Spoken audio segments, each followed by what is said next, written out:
Hey, Taniel, what's up? Hi, Risa. How you doing? I'm good. I'm sweating, actually, but it's fine. What, in I'm New York? probably not sweating as much as you are, though.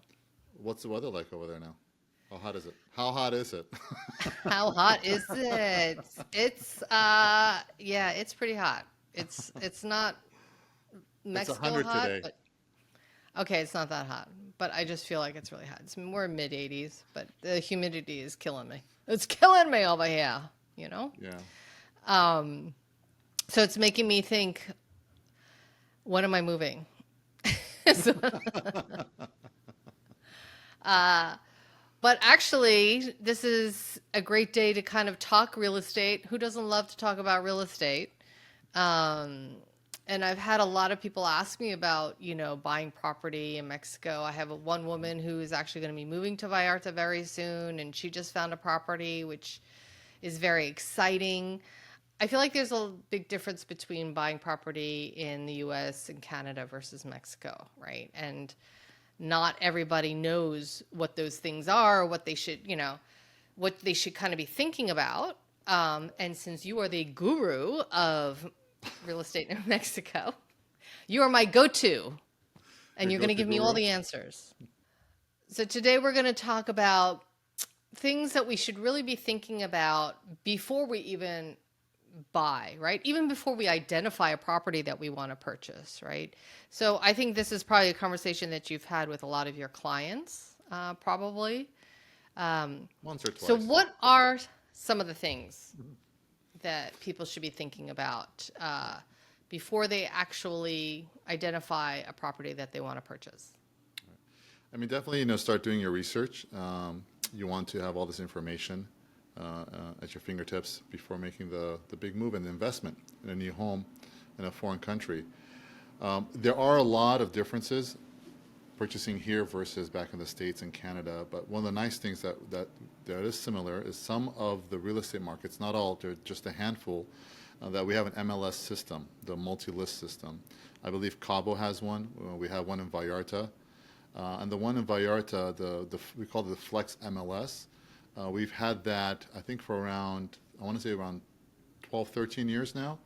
So in the Flex MLS system that we utilize, it's supported by the local real estate association. So it's the Vallarta chapter of AMPI. AMPI is an acronym.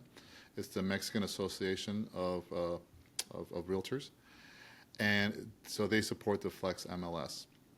And we have 12, 13 years of data there. And in order for a listing to be approved in the MLS, they have to provide a long list of documents, like a copy of the deed, to make sure that the person selling is the actual owner, identification of the seller, the property tax receipt, and all the details of the home, bedrooms, bathrooms, if it's an HOA, how much are the HOA dues, and what does it include, and you've got the contact information for the agent. But most of the country, they don't have an MLS. They have kind of like I want to say kind of like a Zillow-esque, websites here and there, but really they're not all that. Some of them are really clunky, uh, and a lot of the listings there are old. It's not Yeah. supported by any real estate association per se. So people just kind of uploaded some information like Craigslist, and you don't know, if it's accurate, if the prices have changed. So if you do go to these certain key cities where you're thinking of investing, find out if they have an MLS, and if they do, I would say start looking on that MLS. Like on my website, I have the MLS feature embedded on my site, so you could search the database and the properties there. Right. And that's TanielChemsian.com. .com. So like, yeah, because it's almost like just posting on Facebook, I feel like, when you look at some of these sites, right? They're just like Yeah. slapping on any kind of property, and it's true that some of them are really old. So if there is no MLS system, in certain parts of the country that you're Hmm. looking at, so say you're looking at a Oaxaca or, Guadalajara or something, then you literally are looking at individual real estate agency websites, I guess, for listings. Like, how else do you do it? Or is it just kind of really old school? You have to kind of find the realtor and they will find listings for you. Yeah. So I would say, if they don't have an MLS system, then yeah, I mean you have all these different real estate agents who have websites and they're posting stuff there. And again, you don't know if that's actually their listing or they're reposting someone else's listing. So, that's kind of a shady thing to do. They're just trying to kind of fish and get buyers. So just make sure, I would say, get yourself connected, if you can, with an AMPI agent. So an AMPI agent, it's kind of like the NAR back in the States, the National Association of Realtors. And AMPI actually has an alliance, a partnership with NAR for I think around like close to 11 years now. So they do cross marketing programs. Our Flex MLS listings in Vallarta is fed into NAR's international website. So nar.com/international. You can see the listings over there. So it's a really great tool for people that are not familiar with all the different AMPI MLS systems through Mexico. They can go to NAR's international site and they can search for properties through the country for properties that are part of the AMPI system there. So that's a really great tool. And if there aren't any AMPI agents in the city of your choice in Mexico, then start asking people around, do some due diligence, interview to see who's a reputable agent. And if you do find something online, feed that to your agents so they can verify if that property is still available, the price is correct, the seller is who they say they are, you're dealing with the right listing agent. So, I mean, there are things that you can do to ensure that you're getting the accurate information on a property. Yeah, and I think that's so important because people are shady. They're shady Yeah, everywhere, yeah, and and in so every you field, definitely want to make sure you all get walks somebody of life. reputable. What? Yeah, yeah, in every field, all walks of life. There are scam artists, so you just have to be really careful. Right, exactly. Especially Yeah. on a purchase like buying a house or a condo. Hmm. Um, which leads me to the kind of properties that are available in Mexico are generally homes, right, or condos. So yeah, in Puerto Vallarta, we're primarily a condo market. A lot of people are retiring, so they don't want to deal with the maintenance of a house. So a condo, just kind of offers that kickback, retired lifestyle that they're looking for. They just kind of, go in their unit, leave. The HOA, the homeowner association, takes care of the gardening, the painting of the building. Sometimes you have somebody at the reception desk at the front door, the cleaning service for all the common areas, the maintenance of the pool, the elevator. So it's nice. The HOA takes care of all of that. But if you do want a house, that's available here in Vallarta as well. But keeping in mind, if you're not going to be here full time, who's going to take care of the house? So are you going to get a property manager, or do you have a green thumb? You love gardening. You're going to take everything on, take care of everything on your own. But if you're not going to be here, you make sure you have someone who's taking care of the house. So like a property manager. So they're paying the bills. They're making sure the plants are watered. In case a pipe burst, there's an electrical surge, something blew up, like the AC blew up or the fridge. They're going to take care of it. You need to have someone in place to manage the property. But you could have both. So there's condos or the house that's readily available here in Vallarta. Yeah. Vallarta has that. Cabo as well. Mexico City, you'll see a lot of condos. I know that, like in San Miguel de Allende, gated communities have become very Hmm. popular, as they have in Cabo, and also the Riviera Maya. You have a Yeah. lot of gated communities. But I think what's so cool about traveling to different regions throughout Mexico is that the vibe is completely different, right? Hmm. You're still in Mexico, and the architecture can be similar, Yeah. but yeah, it's pretty amazing. So I think it's really also important to check out different areas Hmm. that's are of interest to you, and really explore, right? And also explore during different seasons and stuff, because Yeah. different seasons bring different people, bring different kind of vibes. Wouldn't you say? I mean, winter versus summer in Vallarta, for example, is Oh, like, absolutely. It's like night and day. I mean, during the winter, the humidity drops considerably. I mean, sometimes there's almost no humidity, but you don't really feel it, and the temperature could be in the upper 70s, lower 80s. In the summer months, things heat up. It's a lot more humid.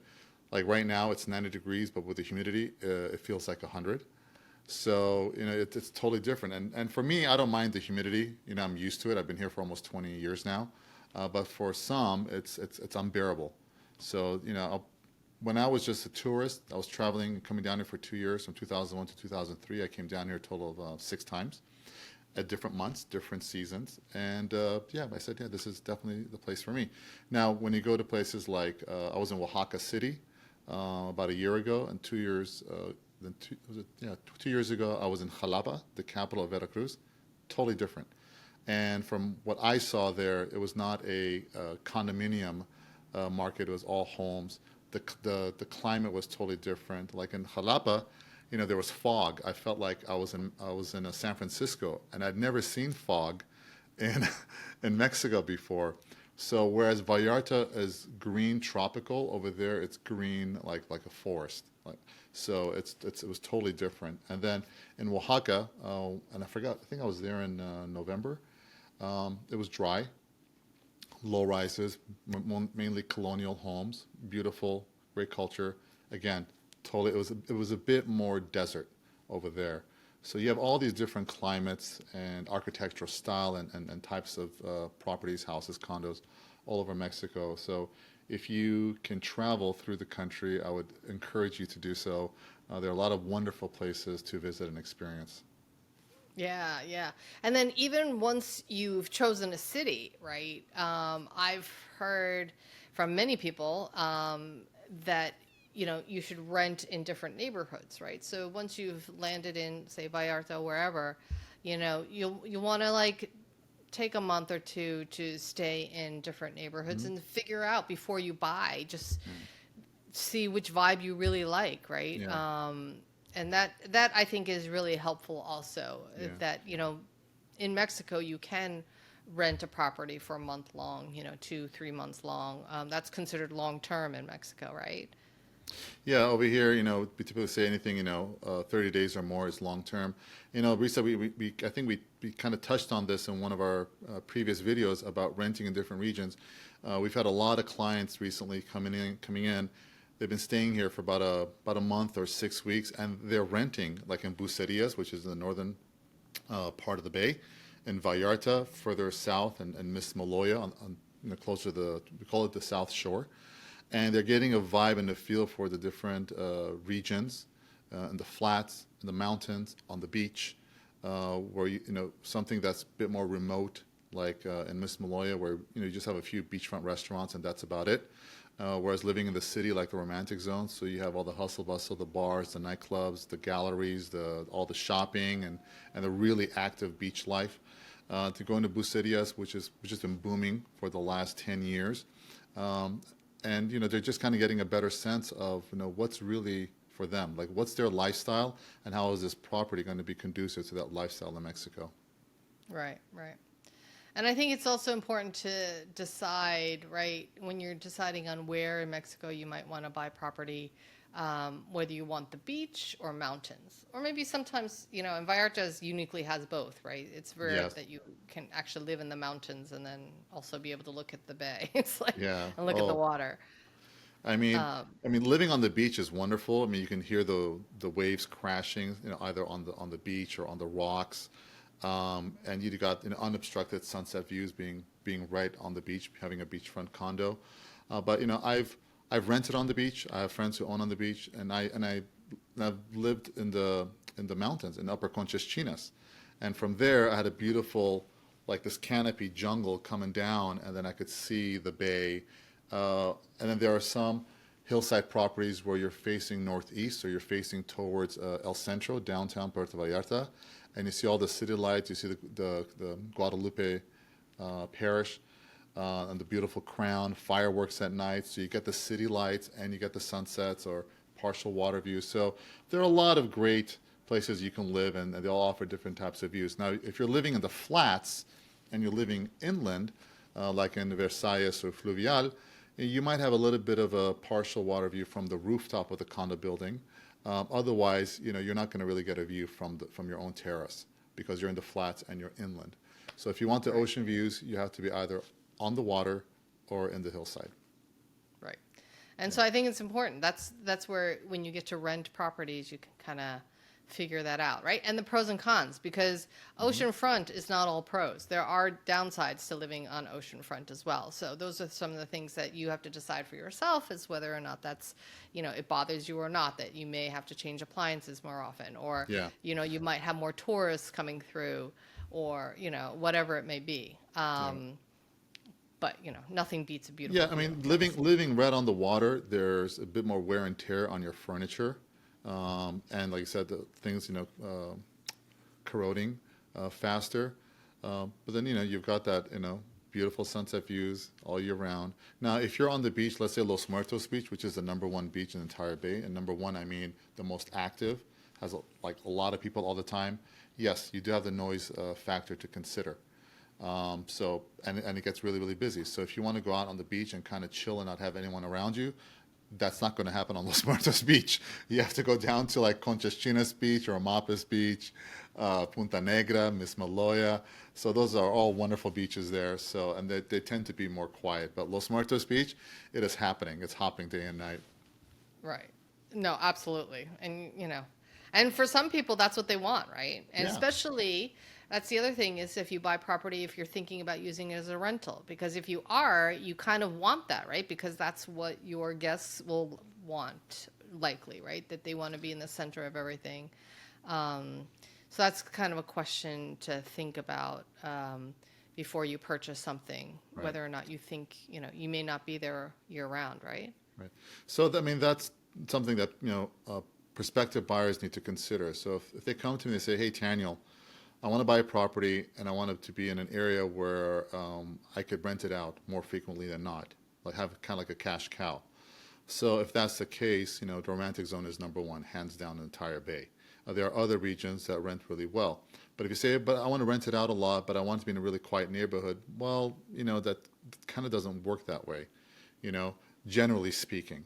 So if you want a great rental, then most people coming down here on vacation, especially short term, they don't want to drive, they don't want to get in a car per se, get in a cab every single time they step out. So they do want to stay in the city, and hence being in the city offers that benefit for them. So if you want a great rental, being closer to the city offers that opportunity versus being further out. Yeah, and I think that's going to go for any of the major cities in Mexico, right? Being near Central, whatever that Central is in that city, it tends to be the most touristy, and that's where they're going to be able to, if you want to use your property as a rental, right? I think that's something that you have to seriously Yeah. consider, right? Yes. Or maybe you don't care, right? Maybe it gets rented out sometimes, and in that case, then you do what you want to do. Then we look for a different type of property, Right, exactly. different location. Yeah. So what are some of the kind of the other things that people should be thinking about? Like, what about architecture? So there's different kinds of places, right? I've seen very modern, where Yes. like almost too modern, like you don't even know that you're in Mexico when you walk in. Yeah. To like super traditional, like you have an outdoor kitchen, you don't Yeah. even have screens on your windows. I feel like I've seen quite a number of different properties. Yeah. So in Vallarta, Vallarta is the only beachfront resort destination in Mexico that's colonial. So we do have a lot of colonial homes here, and we've got condo buildings, let's say from about 20, 30 years ago, that were along the more traditional Mexican architecture. But back then that was modern. So what's modern now, is different. So it's kind of like the Jetsons, like very white and clean lines. That kind of, we went through that whole spectrum back in, I would say, from 2003 to 2008. And now we're seeing a lot of the more modern buildings, but they have a lot more flavor to it. They're not just like plain white and just glass railings, but they're more like earth tones and bricks and natural stones, and using beige and brown. And so it's got a bit more character, which is great, because for a while, I'm going back 15 years, and all the buildings are starting to look like, oh, that's a slight variation of that white building, and that's a variation of that white building, which is a variation of that one. So they all were kind of looking the same for the most part, but now we're seeing a lot more color, and it's great. I know Mexico has a lot of incredible architects. Sometimes people say, "Oh, it looks so much like the United States." Well, they're Mexican architects.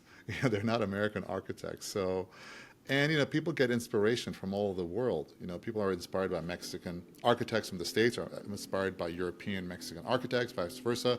So I think the whole world is kind of changing in that sense, and we're just pulling inspiration and ideas from everywhere, which is wonderful. Yeah.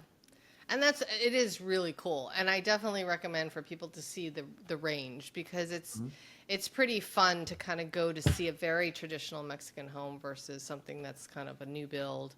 Um, and then of course people can buy pre-construction, that's something that's very popular because the price will be lower, but of course it's not built yet, so you can't move into it right away. Have you seen a rise in pre-construction sales? Oh, definitely. It's the whole supply and demand right now. I mean, Vallarta's real estate market just has been on fire for a number of years, but especially since the pandemic. And when the pandemic happened in 2020, yeah, the whole world kind of put their foot on the brakes. Things slowed down. But towards the end of 2020, I would say maybe around, I think like October, November, it was just like full steam ahead. I mean, we've just been slammed. I think last year was the biggest in terms of real estate sales for Vallarta. I mean, you just couldn't keep up. And, it takes a while to meet that demand. So what do I mean? So whenever, you're going to build a new condominium project, especially something on a larger scale, it takes a lot of time to plan, get all the permits, and work on the design. I mean, during COVID, we worked on 2 projects virtually. Every single week we had a virtual meeting. And so, with the engineer, the architects, the developer, myself, so we all, interior designer, we'd all, have our Zoom meetings, and we designed 2 projects virtually, which was really interesting and incredible. So it was a wonderful learning experience for me, and I learned a lot. But That's it cool. took 2 years. It took 2 years from design and tweaking everything and then just getting next step, next step, next step. Then buying the land, getting the permits, and then lining up the builder and all the materials and everything else. So it takes time. Right now, we're low on inventory. 75% of the MLS registered sold condos last year were sold units. Condos last year were pre-construction. So it's a big part of our business right now, are the pre-construction projects.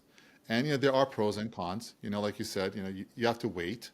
Will the project be finished? So you do your due diligence and see who the developer is, are they reputable, how it's funded, and even when everything checks off. Things can happen in life. New regulations come into place. All of a sudden, the project is paused, or you're just kind of working out a few other things. You fire one builder, or they quit. You're going to hire another one. If we have another pandemic or some other crisis, are things going to slow down? So you never know what life's is going to throw at you, right?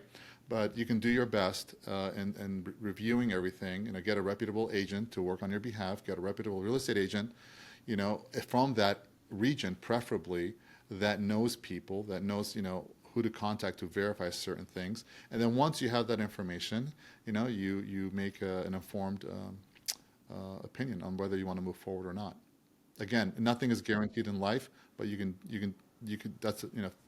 do your best in making sure that you have all the information in your hand. So I think it sounds silly, and we probably as Americans and Canadians may forget, but those documents are going to be written in Spanish, right? So it's you want to make sure that you have a proper team that you can trust and rely on in place. Whether it's your real estate agent or your attorney, who's also going to be oftentimes your notary. Is that right? So yeah, so all the legal documents are in Spanish. Sometimes, like in Vallarta, because we have a lot of native English-speaking clients, buyers. So some of these documents are dual column with Spanish and English, and the English is a courtesy translation. If you ever go to court, the Spanish side prevails. If you have documents that are just in Spanish, yeah, make sure that you have someone who's going to translate that for you, because because you're signing it, you're legally bound. So, and then you brought up the notary. So all the closings in Mexico has to happen at the notary's office. And people think, oh, it's just a notary, like they're used to seeing a notary in the States. Well, no, it's a notary in the States for the most part, they authenticate signatures, right? But a notary in Mexico is completely opposite. I mean, they have a lot more legal authority and responsibility. So they're responsible for making sure that the title is free and clear in order to transfer it from the seller to the buyer. They collect the capital gains tax on behalf of the government. They expedite and get all these documentations from the city. If you're a foreigner buying in the restricted zone, which we'll talk about in a minute, you have to get the Foreign Affairs permit from the Ministry of Foreign Affairs in Mexico City. So when you get something notarized here in Mexico, I mean, it's a big deal. It just doesn't happen in 5 seconds. Well, nothing happens in 5 seconds. Maybe downing Anywhere, a margarita. unfortunately. So you bring up this elusive restricted zone, which sounds very heavy Yeah, and I know. serious. It makes it sound like it's a war zone or something. So what is this restricted zone, and why Sure. is it so important to know Uh, about before yeah. you buy something there? So when a foreigner, like a U.S. citizen or Canadian citizen or a foreign corporation, is going to acquire a property in the restricted zone, which is the restricted zone is 50 kilometers from the coastline and 100 kilometers from the international borders. In these regions, the title, if it's a foreigner or foreign corporation, has to be held in a trust with an authorized Mexican bank. Now, the trust has a term of 50 years, and then you could renew it, another 50 years, where the foreign buyer becomes a primary beneficiary of the trust. The bank is a trustee, and then you could have substitute beneficiaries, kind of like your heirs, who you're going to leave the property to in the event of your passing. The trust, the annual trust fee is around $450 plus tax, so that's around $522. A few trusts are a bit more, but for the most part, $522 a year you have to pay an annual trust fee. But there is when you're closing, there is a one-time setup fee that you're charged, and that's between $1,200 to $1,600. And that usually includes the $522 annual trust fee. So that's a one-time setup fee. And that's basically it. The property is not an asset of the bank. So you instruct the trust bank, you're gonna sell the property, transfer it over to somebody else in your family. So whatever you're gonna do, you instruct them. There's an instruction letter that you sign, and then the notary and the trust bank start the process. Right. So as we kind of wrap this up, I mean, this whole conversation is not to scare any listener or viewer in terms of like wanting to buy property in Mexico. It's really about just providing information, right? There is a certain amount of homework I feel like everybody should be doing before they go and buy property, before they should even look at property, because you don't want to get sucked in down that hole and then not really understand what you're getting into. But what is amazing, the people that have purchased property, and you've purchased plenty of properties in Mexico, that if you have the right team in place, it's pretty straightforward. Yeah. Yeah, when you have the right group of professionals on your side, and that's really key, is having your team, like you pointed out, and the relationships that your team has with all the other moving parts and people that's part of the transaction. So they're doing all this work, behind the scenes. So you're basically, you find the property, you've got the money for it, or you're getting a mortgage, you're signing a bunch of documents, and we head over to the closing. That's basically it. There's a lot that happens, and your agent probably isn't telling you that because you're like, holy cow. It's so complicated. It is complicated, but it doesn't have to be if you've got the right team looking out for your best interest. So that includes having the right real estate agent, the real estate attorney, and also, having the right notary for the closing. Not all notaries perform a lot of real estate transactions or with international buyers. And that's another thing, when you're interviewing agents is, do they have experience, and do they have experience with international buyers? That's really key, because they'll know, or they should know, what the process is going to be like. They've done it before. They've hopefully streamlined the process, and they have all their network of people that's going to help them in successfully closing the property and getting you the keys. Right. And we've actually had other conversations about this. I actually did a video, which I will put in the show notes, where I actually was in Playa del Carmen for a closing. So we got to videotape an actual closing and the final walkthrough and the signing of the contracts and stuff to make it a little bit less scary for people, right? Just to see what it was like. And there's a lot of similarities between, the signing of the paperwork in Mexico, versus the U.S. And Canada. Just using those because they're the most popular countries where people are purchasing property in Mexico, or international clients purchasing property in Mexico. Which leads me to this free webinar that we've put together. Taniel is kind enough to walk us through what it's like, the basics of buying property. We talked about some of the things here. He does a little bit of a deeper dive into some of the things that you really need to be thinking about and really know before you purchase. We also talk about the top locations where expats are purchasing or actually relocating rather, or retiring. And we also have Pamela Thompson, who's a healthcare consultant, who goes over the healthcare options for foreigners, because that's also really super important. All you got to do is register at www.dreamretirementinmexico.com/webinar. And again, it is free. All you got to do is pick out the date and time that works best for you. We do have a Q&A section, and you're always welcome to email us as well if we don't get to your questions, and that's hello@dreamretirementinmexico.com. So tell us, Taniel. Oh, wise Taniel. So tell us, Taniel. Let me get the crystal ball. I know. Oh, wise Taniel. I feel like this is something of a dream for so many people, right? That may feel unattainable at times. What do you say to those people who would love to buy a property in Mexico, but just, I don't know. Yeah. They don't know what to do next, or they don't know what would give them the confidence to take those next steps.